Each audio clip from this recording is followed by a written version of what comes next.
중국에서 한글이 사라진다는 소식이 전해지면서 무슨 일이 일어나고 있는지 관심이 모이고 있습니다. 그런데 한국의 네티즌들은 한글이 사라지는 것에 대해서 다양하게 반응이 갈리고 있다고 합니다. 일부는 중국 공산당의 정치 공작이 시작됐다고 하며 반대로 오히려 잘 됐다는 반응도 나오고 있다는데요.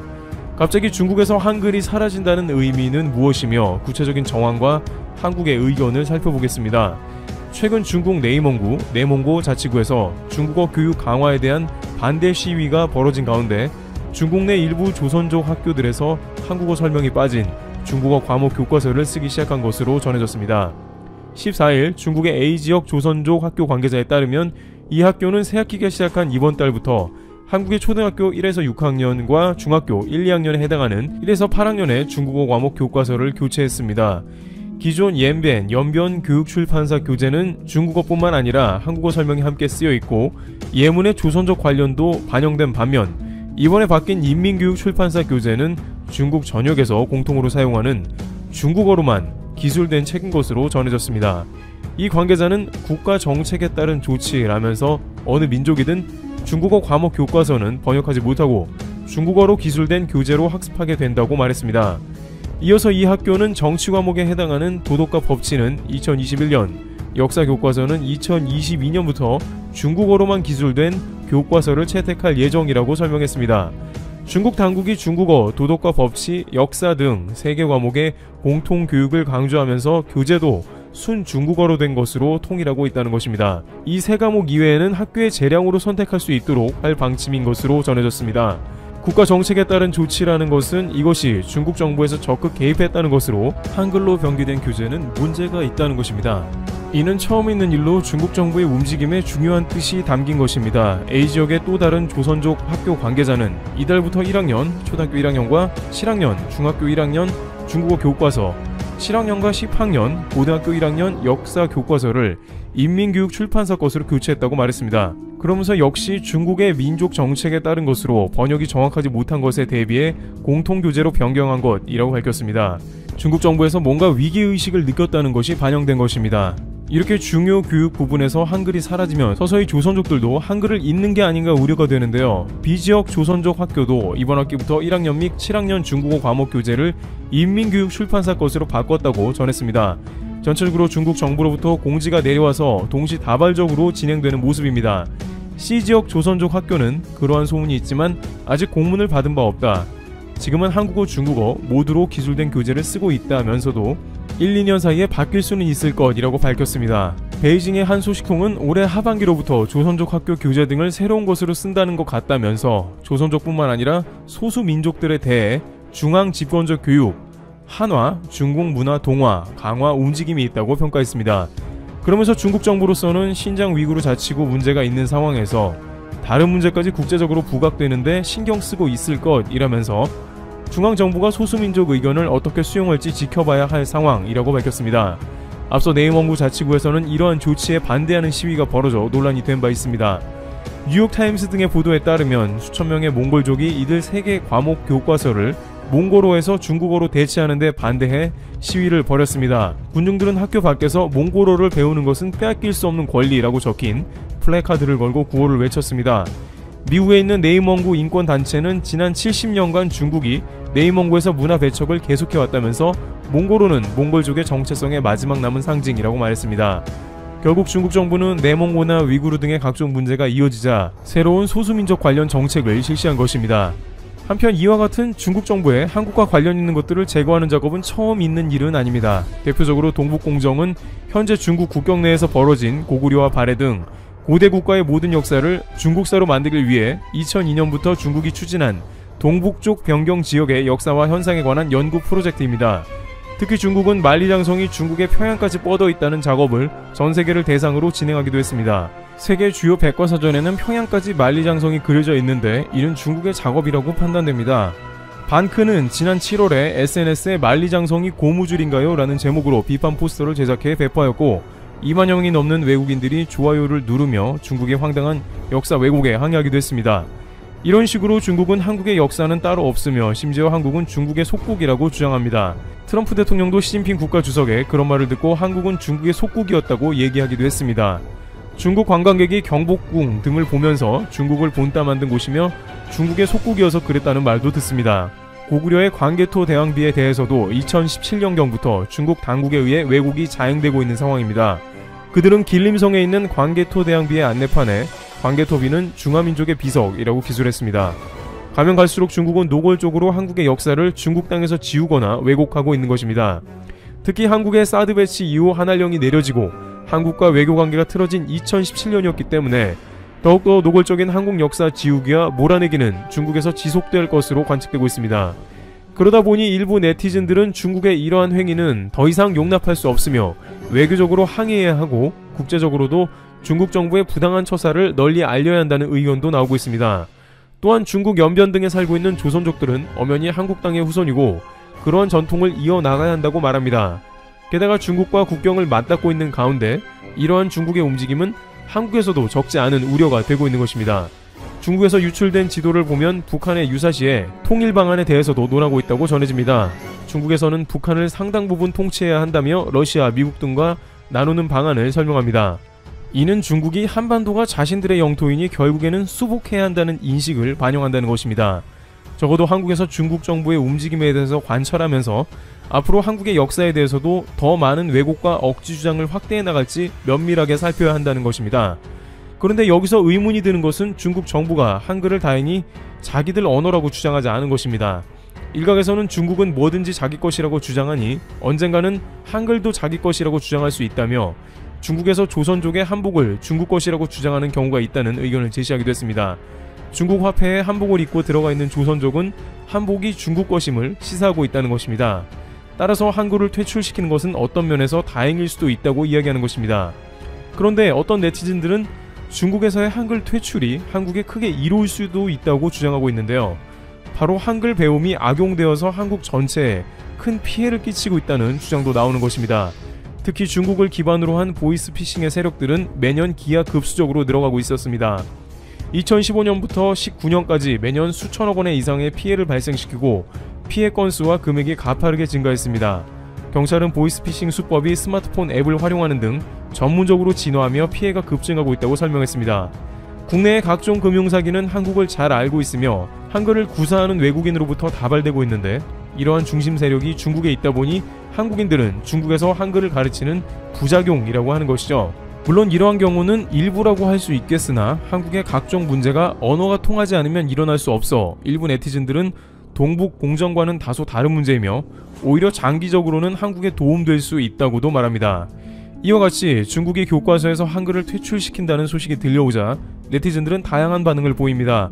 이 일이 역사 왜곡이나 기타 억지로 연결되지 않길 바라며 장기적으로 한국의 이익이 될지는 지켜봐야 할 것 같습니다.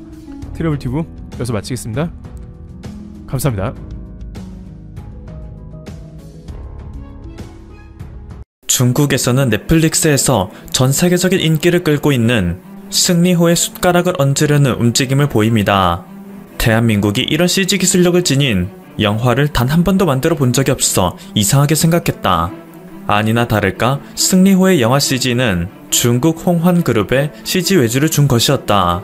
그래놓고 한국은 300억의 적은 돈으로 이 정도 성과를 내고 있다며 무게를 잡고 있다며 한국을 우습게 보고 있습니다. 함께 동봉한 자료로는 영화가 끝날 때 올라오는 크레딧의 일부 화면이었습니다.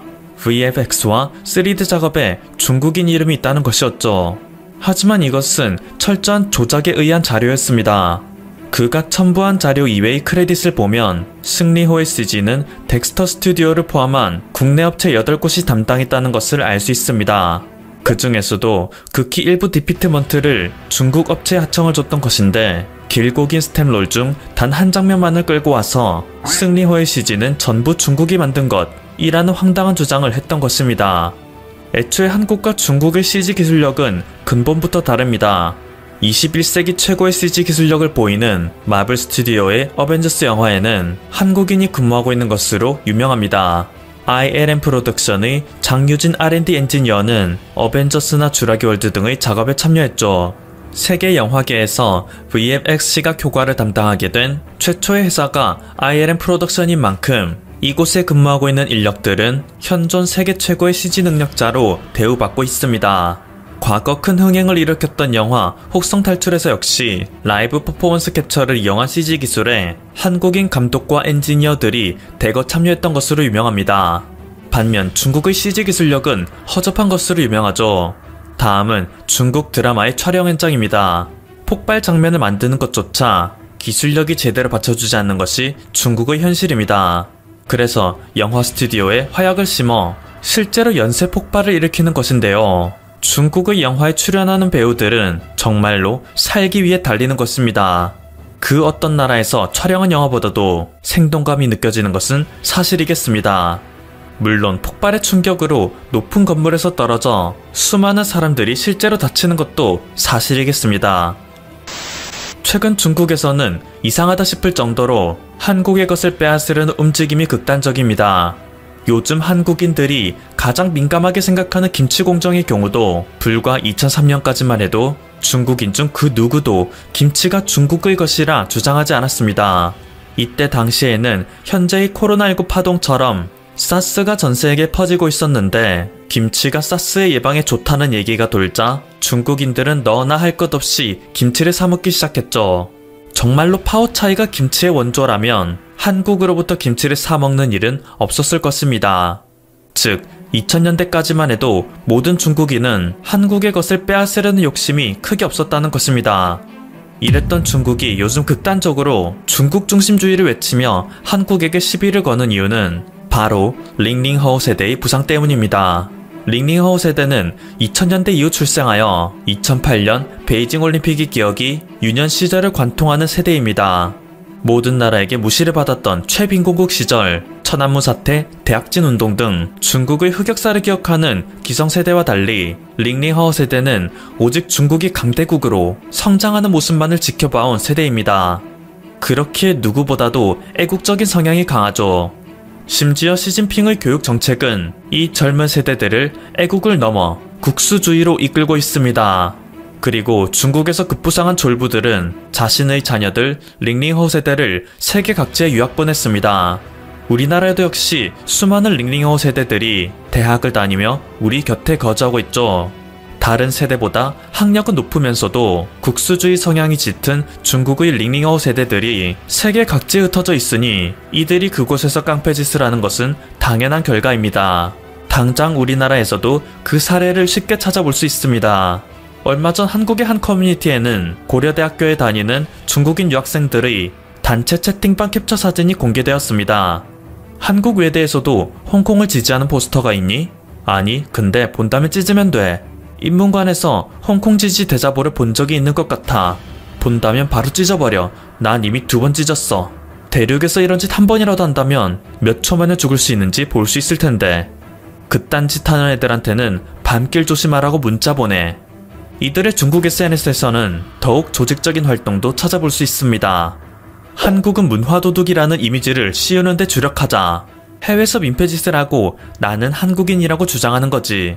한국이 모든 나라 문화의 기원이라고 주장한다는 식으로 제3국을 끌어들어오는 물귀신 작전을 펼치면 한국의 이미지를 망치는 것은 한순간이 아닐까? 한국이 흑인 차별은 물론이고 온갖 인종 차별을 밥 먹듯이 하는 국가로 몰아가는 것도 좋은 전략이야. 수단과 방법을 가리지 않고 한국의 이미지를 깎아야 해. 그런데 중국은 도대체 왜 이렇게 필사적인 걸까요? 이것은 우리 모두가 갖고 있는 의문일 것입니다. 중국이 현재 주장하는 것처럼 자신이 정말로 강력하고 전도 유망한 국가이며 조만간 미국을 제칠 수 있는 나라라면 그냥 가만히 있어도 시간만 흐르면 그것이 이루어질 것입니다. 지금처럼 괜히 세계 곳곳에 적을 만들 이유가 없죠. 당장 미국만 봐도 미국은 이미 세계 1위 국가임에도 여전히 세계 곳곳에 동맹국을 만들려고 노력을 합니다. 그것이 결국 자신들에게 도움이 되는 일이기 때문입니다. 중국은 단지 어리석기 때문에 적을 만드는 것일까요? 정답은 현재의 중국에게 주어진 시간이 얼마 남지 않았기 때문입니다. 만약 중국에게 시간적 여유가 많다면 21세기 초 미국이 그랬던 것처럼 다른 나라의 쇠퇴를 지켜보기만 하고 조용히 자국의 국력을 키우기만 하면 되는 일입니다. 다른 강대국들이 하나둘 무너질 때 미국은 조금씩 영향력을 키워나가며 기존 패권 국가의 자리를 대체하기 시작했죠. 중국도 원래는 이러한 노선을 택하고자 했습니다. 중국 공산당의 3대 최고 지도자였던 덩샤오핑은 세계 강대국의 눈밖에 나지 말고 조용히 국력을 키우자는 도광양회를 가장 중요하게 여겼습니다. 그런데 그의 임기가 끝난 1997년 이후 중국의 상황은 완전히 뒤바뀌었습니다. 과거에 비해 중국의 출산율은 4분의 1 토막이 난 상황입니다. 출생 인구는 가파른 속도로 줄고 있고 GDP 성장률 역시 빠른 속도로 줄어들고 있습니다. 청년 인구는 급감하는 반면 노령 인구는 급증하여 기이할 정도로 불균형한 인구 피라미드가 구성되었습니다. 중국이 미국을 거의 따라잡고 있다는 지금조차 미국과 중국의 1인당 GDP 소득 격차는 벌어지고 있습니다. 중국에서 월 345만원 이상을 버는 인구는 단 70만 명, 전체 인구의 0.05%밖에 되지 않습니다. 반면 월 34만 5천원 이하의 저소득자는 중국 인구의 68.85%, 약 9억 6,400만 명에 달합니다. 세계 최대의 빈부격차를 지닌 국가가 중국인 것입니다. 심지어 이 빈부격차를 해소하기 위해서는 국가정책과 젊은 경제인구가 뒷받침해줘야 하는데 지금의 링링하오 세대는 그럴 만한 능력이 없습니다. 다른 나라에서도 그렇듯이 중국에서 대부분의 부는 중장년층이 거머쥐고 있습니다. 링링하오 세대는 큰 부를 갖고 있지 않음에도 불구하고 자신들보다 더 많은 부를 거머쥐고 있고 훨씬 많은 머릿수를 보유한 중장년층을 부양해야 하는 상황입니다.